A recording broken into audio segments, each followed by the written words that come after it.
Well, we're joined by Senior Assistant Coach Jade Rawlings. Jade, where do we find you at the moment in your particular isolation? Hey Heath, I'm in Bulleen. That's where I live in Victoria. I went down to Tassie for 3.5 weeks after the St Kilda game. I've got a partner and family that live in Launceston, so it's a bit of a different setup, but I went back there for 3.5 weeks and yeah, thankfully been still part of the working party that's continued on since that game. So I've been able to be quite active, engaged with the footy program as well as being able to have some family time. But yeah, back in Melbourne now and yeah, a bit of light at the end of the tunnel that we might be back into it sooner rather than later. You must be pretty thankful for the technology that you have at your disposal of being able to just see the faces of the players. I mean, if we, go back 10 or 15 years or whatever, we wouldn't have had this particular technology. It would have made it really, really difficult, I suppose, in a lot of ways, just with the education component for the players. Just tell us how you've been utilising Zoom and Teams and all those sorts of things. Yeah, been a particularly strong suit of mine in my coaching history, the technology side of it, and always sort of adjusted as I've needed to. But there's no doubt this way of communicating's changed a lot. It's definitely enabled us through this period to stay connected and engaged and being able to run a proper program. And there's no doubt, having to speak to Reece quite often, that there's a lot of things we've learned and used over this last 4 to 6 week period, which we'll use moving forward, as the players have definitely related to it. And I think would agree that there's ways that we can run our program that don't have to be at Arden Street and face-to-face. So we use Microsoft Teams and, on it a couple of times a day. So I've got quite used to how to use it and some of the tricks that you can use with it as well. So, definitely I use FaceTime with how I communicate with my family back in Tassie. But, yeah, I think the Microsoft Teams and at times Zoom have been really, really good platforms to stay connected, engaged, and how to communicate. So how do you keep the players motivated? I mean, it must be easy for them, I suppose, to just slip into a life at home where no one's really interrupting them or whatever. So how have you been able to get them engaged and get them motivated? And are you speaking to them every day? Not every day, but there's a program that has something for them every day. And everything's compulsory. Their physical training is. There's a group meeting we have once a week, which is, and also their footy education is compulsory. But we've been able to do some really good stuff through our education welfare manager in Brent Thiel. He's been able to do some really good stuff at players for their extracurricular study and some courses online that they can do to further enhance their skills whilst they're not playing.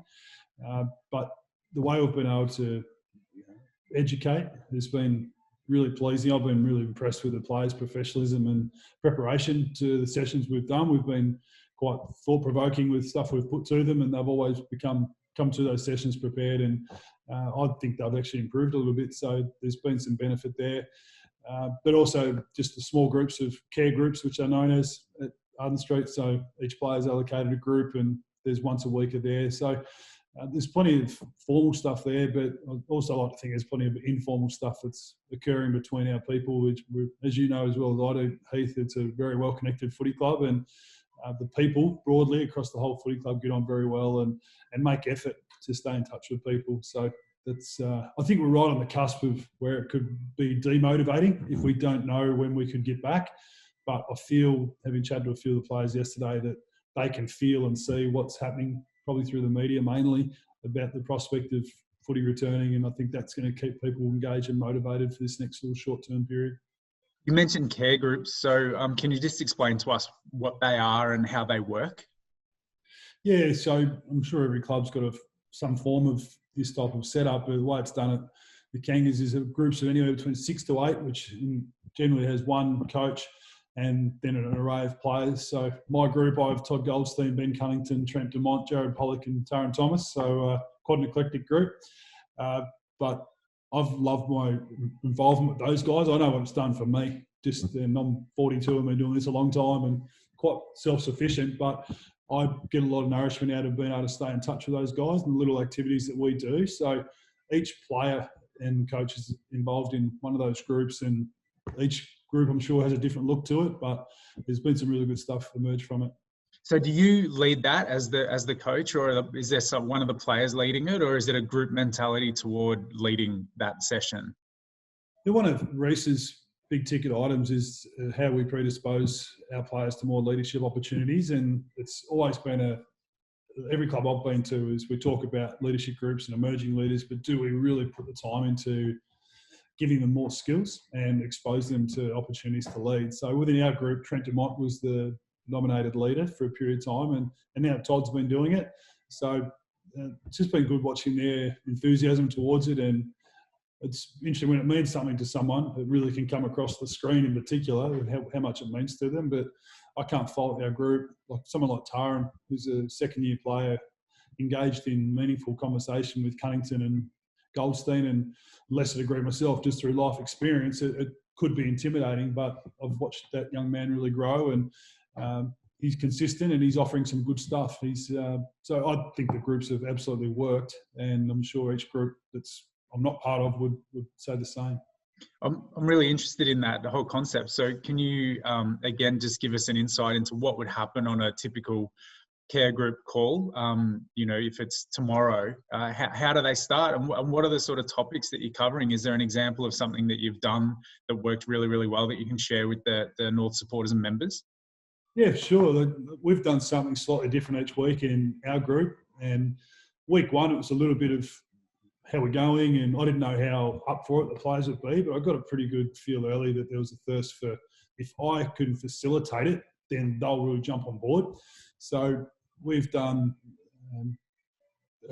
on the couch. So we did on the couch with Jared Pollock, and Jared's a quite private person and really starting to emerge within the group through this pre-season.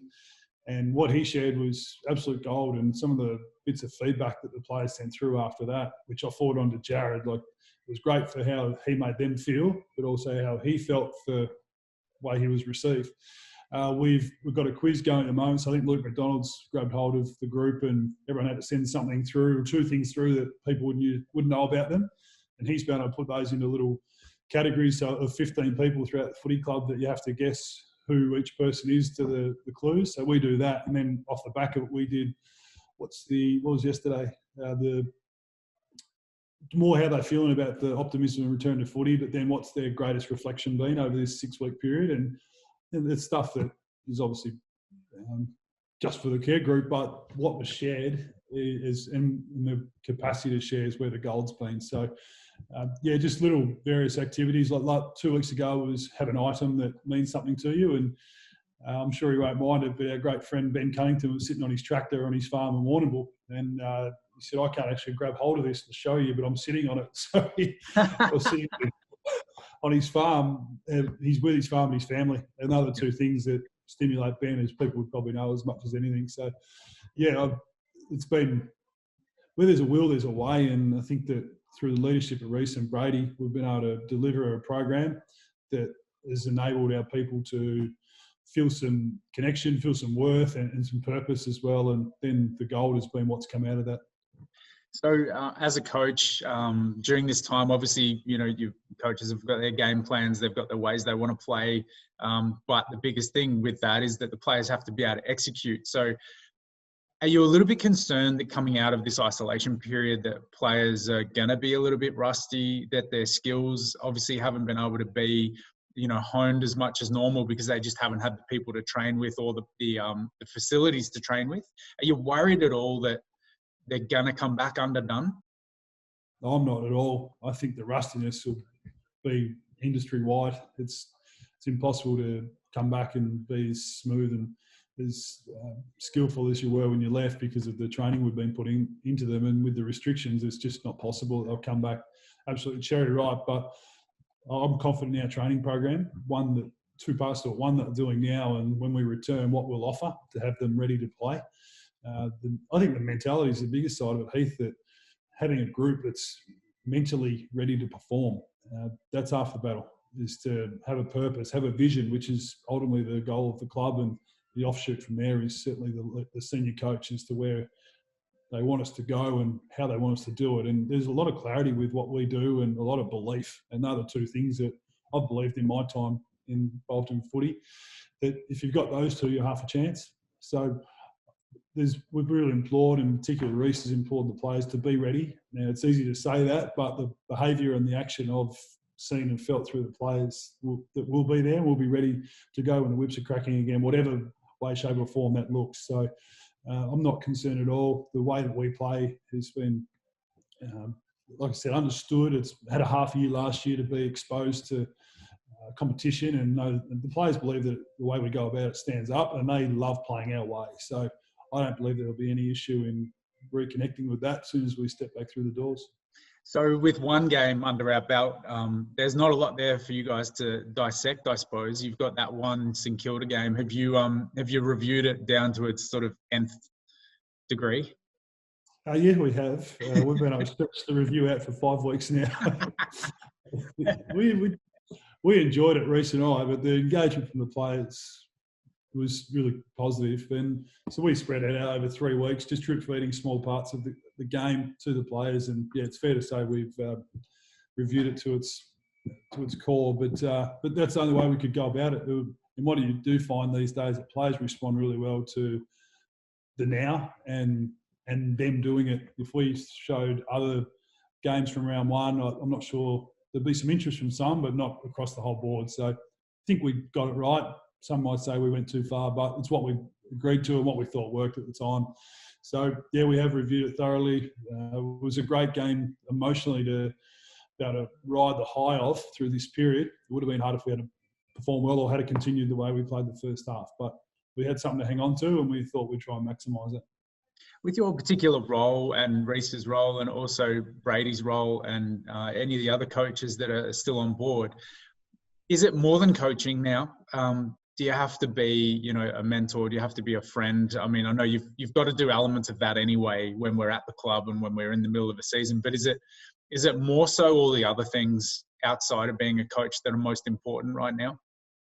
Yeah, I believe so. I think day to day that's what the job's about now, Heath. I'm a big believer that there needs to be technical expertise to be able to be a good performer in this industry as a coach, that you need to be able to deliver something to the program and to the players in particular that's going to enable them to improve and for you to have some value add as a coach.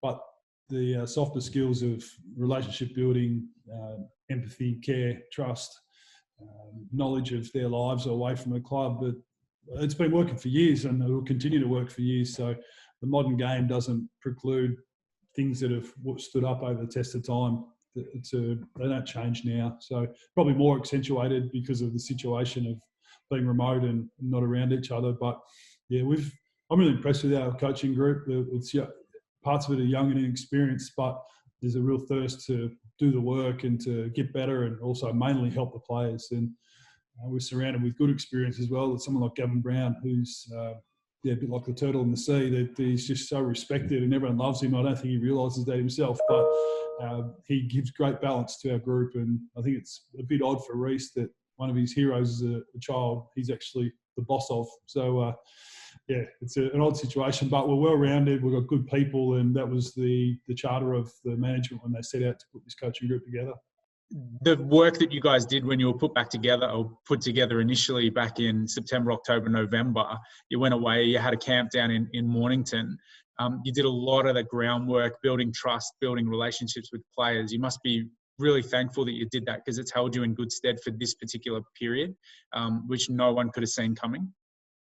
Yeah, I think that the only way you'll ever increase relationship and have substance in relationships is if time's allocated and genuinely put in. And that's something the program provided and offered, was a lot of time to connect and really work on who we are as a footy club and a footy team, ostensibly. So, and time was offered. So now, through that time, like you said, I think we've benefited from that. And you were there at that camp at Mornington, and there was some really good quality stuff that emerged from it that you grab hold of, and you won't get it unless you offer the time and also the venue, like where the players felt relaxed. They knew that it wasn't a taxing camp, so they were a bit reserved or what's coming next. There was a lot of trust, I think, through that way that camp was delivered. And like you said, that in times like this, that you fall back to what you do trust and what you do believe in. And I know the players trust Reece and the program, and I think that they've got a healthy level of relationship and trust with the other coaches as well, as the coaches do towards the players.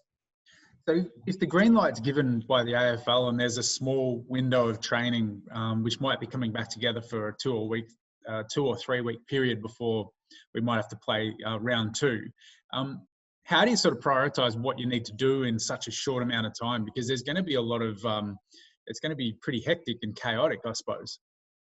You go back to, what works and what stacks up when the intensity of the game's on, and when the pressure's really on, what's going to be the thing that stands up to that. So we'll go back to the core of what makes us a good footy team, and it's around our contest work and how we defend. Those two things are pretty important to us, and two things that got us back into the game in round 1. So our game style got completely tested in round 1, and we were fair way off what we wanted to be in the first half, and a very, very minor tweak and heavier emphasis on a certain phase of our game for the second half, and all our supporters would have seen the difference from the 2 halves. So we'll get back to some pretty intense work around the ball when they return. I'm presuming that we haven't gone down that path until we get the green light, but the way that we compete when the ball's in a contest, it'll be a lot of contest play when the game resumes, because it'll be messy and untidy. And then also when we don't have the footy, how we go about that. That's where the trust and mental strength comes in when you're defending for long periods of time. So I would think the other two things, we put a fair bit of time into how we reinforce what we do and how we go about it. And then the obvious parts are just your fundamental skill and getting back into the full flow of a skill program and a craft program that's, once again, going to have us up to speed when the pressure's on in a game. Jade, it's been a great chat. I really appreciate you letting us see what's been going on behind the scenes from a coaching point of view, and all that work that you're doing with the players. And I know I speak on behalf of all the supporters and members that say that we're really lucky to have you on board with your amount of experience in the game. So thanks so much for the chat, mate, and all the best in your little isolation hub that you've got going there in Bulleen. No worries. Thanks, Heath. I've enjoyed the chat as well. And I really enjoy what we're doing as a club, and I think we're very well supported. I've felt that from my 1 year when I was a player, but since I've been at the club, there's a genuine care and support, and real, when times are tough, that our people will support us. So I'm pleased that we can provide some good insight and content that hopefully keeps them track along to when the games are back. Thanks, Jade. Bye, mate.